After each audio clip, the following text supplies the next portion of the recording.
Hi everyone, welcome to finance with family man. ఈరోజు మనం personal ఫైనాన్స్లో ఒక 3 మిస్టేక్స్ గురించి డిస్కస్ చేద్దాం.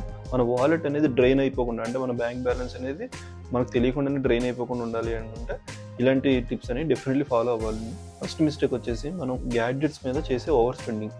మనకి ఏంటంటే ఎవరికైనా కానీ ఈ జనరేషన్లో ఒక లేటెస్ట్ గ్యాడ్జెట్ ఏదైనా ఫోన్ కానీ, ఇయర్ ఫోన్స్ కానీ, ఏదైనా కానీ, స్మార్ట్ వాచ్ కానీ ఏదైనా అయి ఉండొచ్చు.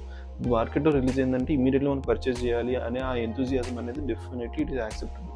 సో మనకి ఫర్ ఎగ్జాంపుల్ ఒక 50,000 నుంచి ఈజీగా ఇప్పుడు 1 lakh పెట్టేస్తుంది మనం గ్యాడ్జెట్స్ మీద.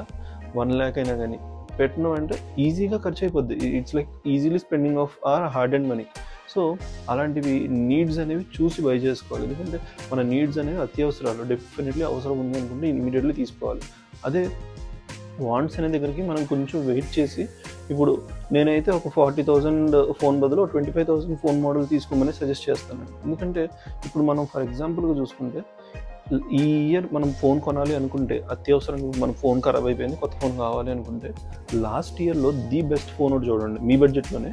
లాస్ట్ ఇయర్లో ది బెస్ట్ ఫోన్ చూస్తే అది ఇంకా తక్కువ బడ్జెట్లో వస్తుంది. ఫర్ ఎగ్జాంపుల్ లాస్ట్ ఇయర్ ఒక 1 lakh రూపీ ఫోన్ని ఈ ఇయర్ మీరు కొనాలి అనుకుంటే ఈజీగా దాని ప్రైస్ అనేది 70,000-75,000 వచ్చేస్తుంది. 25% ఇన్స్టెంట్ డిస్కౌంట్ అది. సో ఎందుకంటే లాస్ట్ ఇయర్ ఆ ఫోన్ మంచిదే కదా, మంచిది, ది బెస్ట్ ఫోనే తీసుకుంటున్నాం. అది కూడా మనం ది బెస్ట్ అన్నప్పుడు దాన్ని డెఫినెట్లీ మనం ఈ ఇయర్ ఇప్పుడు తీసుకున్నాం అంటే ఇప్పుడు దానికి వారంటీ అనేది ఇంకో 1 year వస్తుంది మనకి. సో అలా చూసుకున్నా కూడా మనం ఇప్పుడు కొత్త ఫోన్ కొనుక్కుంటున్నట్టే, బట్ అది లాస్ట్ ఇయర్ది అయినప్పటికీ మన నెసెసిటీ అనేది ఫిల్ చేస్తుంది.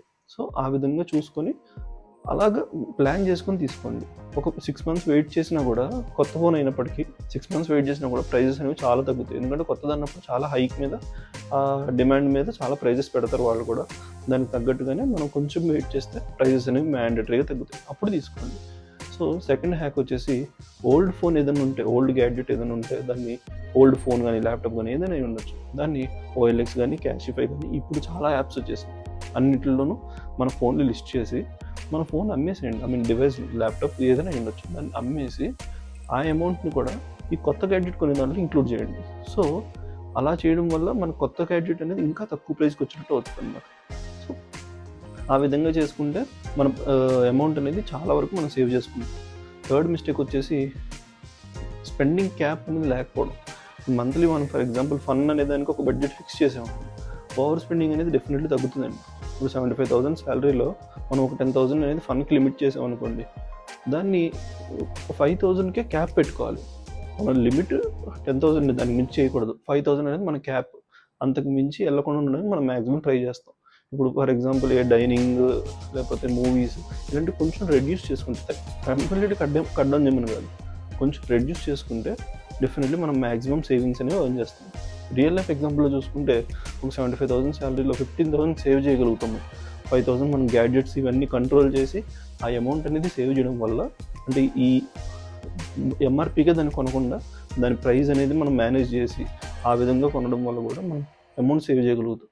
ఒక 5,000 మనం ఓల్డ్ ఫోన్ అనేది సేల్ చేయడం వల్ల సేవ్ చేస్తాం. సో ఇంకో 5 yearsలో ఇలాగ మనం సేవ్ చేసుకుంటూ వెళ్తే ఒక 15 lakhs అనేది మనం సేవ్ చేయగలుగుతాం, ఒక బేస్ లాగా సెట్ చేసుకోగలుగుతాం. సో జస్ట్ ఈ చిన్న చిన్న అమౌంట్ మనం ఎక్కడెక్కడైతే సేవ్ చేసుకున్నామో ఆ అమౌంట్ అనేది బల్క్ అమౌంట్ అవుతుంది ఫైనల్లీ చూసుకుంటే. అలా దీన్ని అయితే డెఫినెట్లీ ఫాలో అవ్వండి. బోనస్ టిప్ అనేది ఏంటంటే, ఇంపల్స్ బయింగ్స్ అనేవి అవాయిడ్ చేయండి.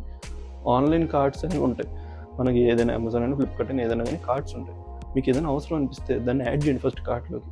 ఒక 48 hours వదిలేసండి, అలాగే కొనకండి, ఆర్డర్ ప్లేస్ చేయకండి, దాన్ని అలా కార్ట్లోకి యాడ్ చేసి వదిలేసేయండి.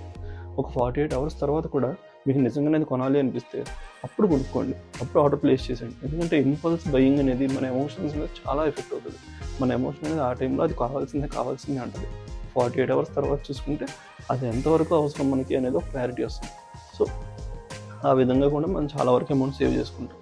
మిస్టేక్స్ అనేవి కట్ చేసుకుంటే సేవింగ్స్ అనేవి ఆటోమేటిక్గా గ్రో అవుతాయండి. ఈరోజు చెప్పిన ఈ టిప్స్ అన్నీ ఫాలో అవ్వండి. మీకు డెఫినెట్లీ ఒక ఫినాన్స్లో కానీ, లేదంటే మన బడ్జెట్లో కానీ చాలా చేంజెస్ అయితే మీరు చూస్తారు.